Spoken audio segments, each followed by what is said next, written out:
Oh, and you're in it. Yes. Okay, cool. No, I'm gonna stand on the other side. Well, I don't know. I don't think I've ever done a book tour video ever. Okay, well, it'll be your first. Okay, yeah. And I'm so distracted in here, so you're going to really help me focus. It's okay, that's why I have questions. Cool. Hi, my name is Liz from Elizziebooks, and today I'm interviewing John Corey Whaley, and he is a young adult author, so he's right up your alley. And so you wrote Highly Logical Behavior, I did. and that came out recently. Last Tuesday. Yes, so fresh. And would you like to tell people what your book is about? Highly Logical Behavior is about Solomon Kareem. He's an agoraphobic. He hasn't left his house in 3 years, 16 years old. And to treat his anxiety, he just doesn't experience the world at all. But a girl who remembers him from junior high decides that she needs him in order to write this paper to get a scholarship to a psychology program. So Lisa Prater infiltrates Solomon Reed's very small world, and with the intent to fix him, and calamity ensues. Yeah, it's so much fun to see how she does that and like her whole journey for that. I haven't finished the book yet, but she's just such a riot of a character. And so is Simon. Like once he shows her the garage and everything. Like I grew up with Star Trek nerds, so it's kind of like I was like, I get this. Awesome. So what drew you to write a character who's an agoraphobe? I actually was experiencing some really bad anxiety around the time that I wrote this book. For a few months before, and during, and a few months after, and it's something I've been dealing with for about a decade, but really this was the worst bout of it that I'd ever had. So I write about things that I don't understand, that are confusing to me, that I need to sort of fictionalize in order to shine some light on in my own life, and in turn, hopefully, my readers can take it as personally as I do, and that's where this book came from. I needed to write it for myself, but that's why I have an amazing editor who helps me make sure it's not just for me.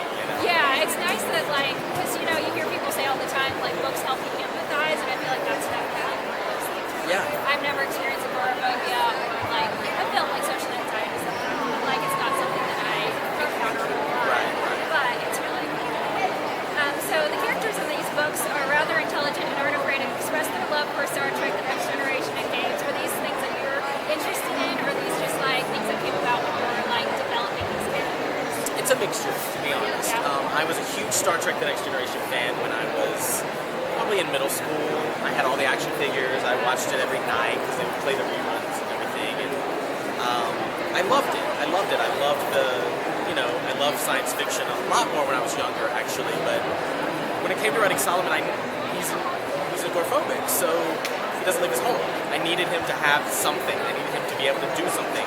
And that's where the sort of pop culture stuff came in. I realized my whole life I've used things like games and movies and TV to escape from stress, to escape from depression, to escape from these things. And people laugh that kind of stuff off, but it's actually really important to a lot of us that we're able to disconnect from the reality that is giving us able stress. to recharge with that. Absolutely. So with the strategy games, it was actually something that I fell in love with when I was writing this book, and around the time I was writing this book, my boyfriend's a big gamer, and so he introduced me to these sort of long-form strategy games like Talisman, and there's one called Small World that's really fun, and we're big Munchkin players, which is a sort of short-form, satirical card game, almost like Dungeons and Dragons, and it's talked about a lot in the book. Yeah. And it seemed like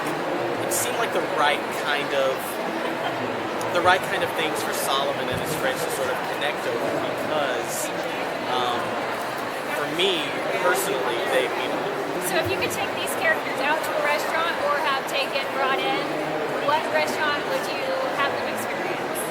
Oh my gosh. Solomon's agoraphobic, so I will order out. They'll eat at his home, for sure. And thank you for that. So since Solomon doesn't leave the house, pizza. Why not pizza? They eat a lot of pizza. And peanut butter and jelly shop sandwiches. That's true. And you know what? That's kind of my life, sadly. Don't try that at home. Don't eat pizza and PB&J all the time. I did that for a while, and then I found out I had a gluten intolerance, and I was like, I have to change everything that I eat. Yes, you do. But since we're at the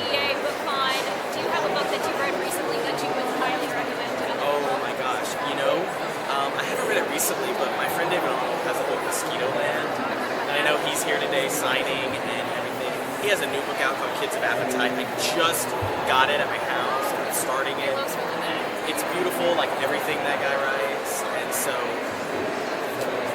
I'd say to check out David Arnold's work. He's amazing. So do you have any parting words for book 2? Oh my gosh, just thank you for reading books. Thank you for inspiring us authors to keep doing what we get to do. This is an amazing thing to look around and see thousands of people excited to read in what I think is a really confusing, dark world sometimes. This makes this world a lot shinier and happier for me, and I think for everyone. Well, thank you. Thank I you hope so that you have a much. wonderful book con, and I hope you guys have a great day and keep reading and read Highly Illogical Behavior because I'm really enjoying it. Bye. Thank you. That was great.